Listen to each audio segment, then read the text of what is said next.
I'm Patty Toledo, this is Patty Speed. We are here with Pablo from Apocalyptica. First of all, I have to say it's a great pleasure to talk to you. I have been trying to book this interview for a year and a half.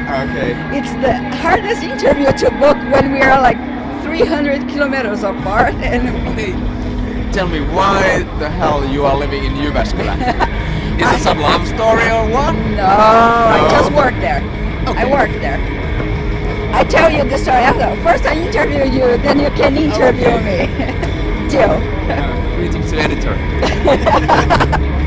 So first question I wanted to make, how did you make this transition? Like, you're all classical musicians. It's a really hard instrument to play. How did you come to make a heavy metal rock band with such an instrument? Sorry. You know, if we think about those days, we started to play metal music by cellos. It was a really spontaneous thing. You know, we were classical cello players, but we were also big fans of metal music and rock music in common. And we all played some other rock instruments as well. I have played bass in my school days, Eka played drums, and Berto played guitar and so on. So we had also sort of rock background as well. But we wanted to play something fun with the cellos as well. And we made some arrangement of Metallica and Sepultura and Jimi Hendrix songs. We had fun. You know, playing together is one of the greatest things you can do with your friends. So then I have another question. How did you come to cello then? Why cello? You know, we have played cello since we were small guys, 6'5", 6'7" So it was everything parallel. Yeah. That point when we started Metallica songs, we already played cellos over 10 years, so That makes 12 sense. years, or yeah, so it was just like an experimental kind of thing. So, but in the beginning, we played about 3 years just for our friends and student parties. We didn't have any plans to release albums or Just for fun. just for fun and just a couple of times a year. And then we had one show for a metal audience in Helsinki, and there was one small indie label record company guy who came to us after the show and asked for an album. Yeah, you have to record. And we were thinking that it must be crazy. But then we were thinking that, okay, if he pays the bill, it could be a nice project. Let's do it. And we were expecting to sell maybe 1,000 copies, but surprise, surprise, it sold over 1 million copies. So, lucky bastards. So it just happened, and even the fifth show, proper rock show we played, we were supporting Metallica. Metallica, 2 evenings in Helsinki, and after that everything was like going bigger and bigger. And but that gave us a great possibility and a wonderful platform to create totally new kind of music and combo. And then we did another album, and then third. Now we have really 7 albums, and we have played over 1,000 shows around the world, and we are really happy to do this at the moment, and still hungry. Yeah, of course. And of course, our music has been changed a lot from those early days. It's totally different comparing those times. It should be like that.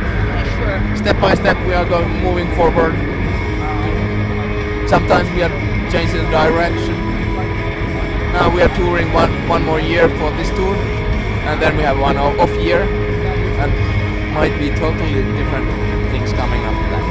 We're gonna talk about the shows, but first I wanted to ask, How do you compose? What is your normal process to record an album? Normally, normally we compose music, mostly separately from each others. We do some hard demos, but sometimes we change the methods. For this latest album, we did some songs together as well.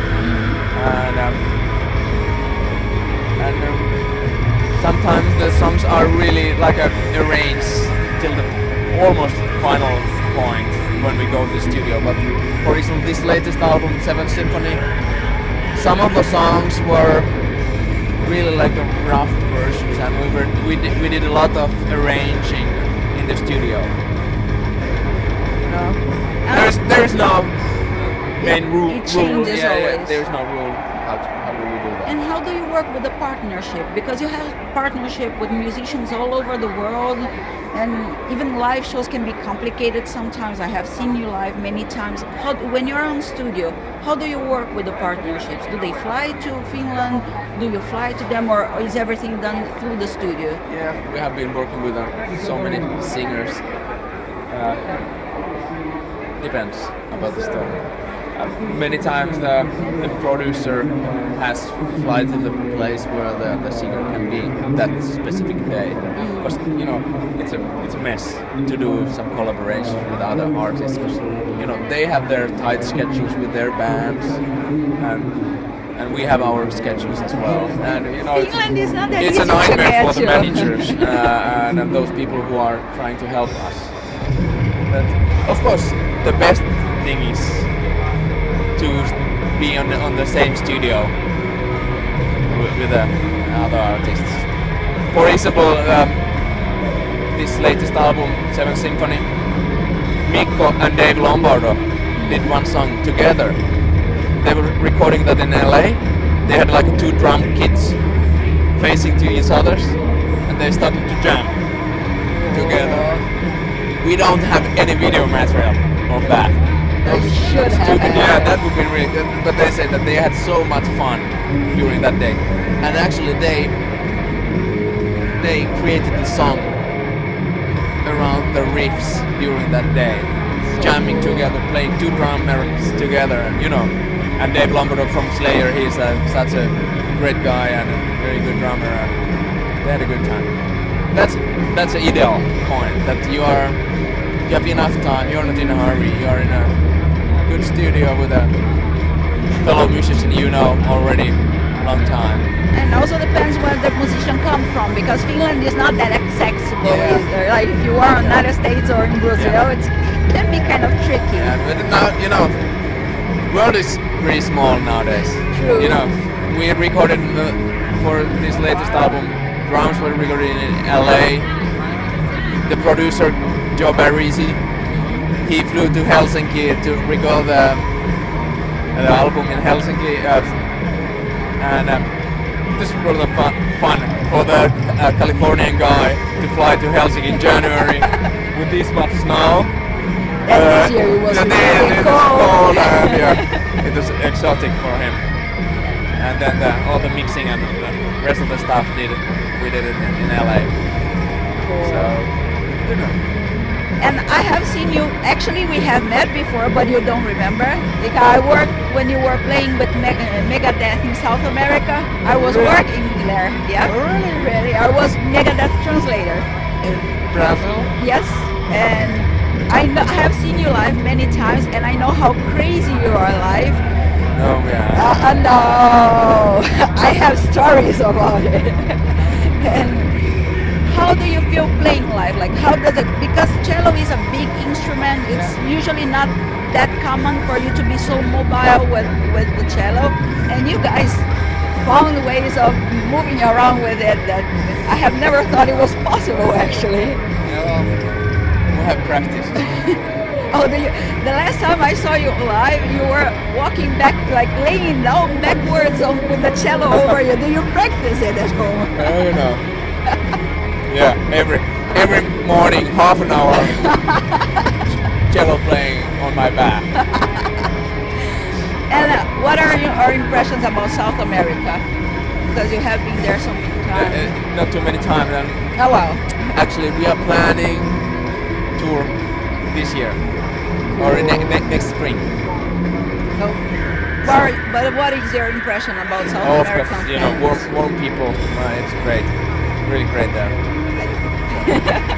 The part that counts on me. Thank you. Yeah. And the South American people really love Finnish musicians. Like, did you feel this acceptance? What's wrong with you? I don't know. What's wrong We like you guys. That's nice to hear. And well, I wanted you to please send a message to the fans. And as a good Finnish guy, loads of sisu in it.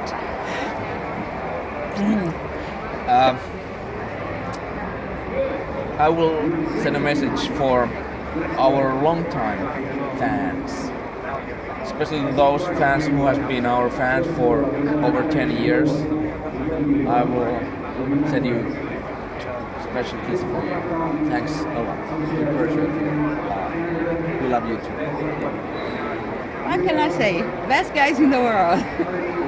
Thank you very much. Give me a hug. Ah.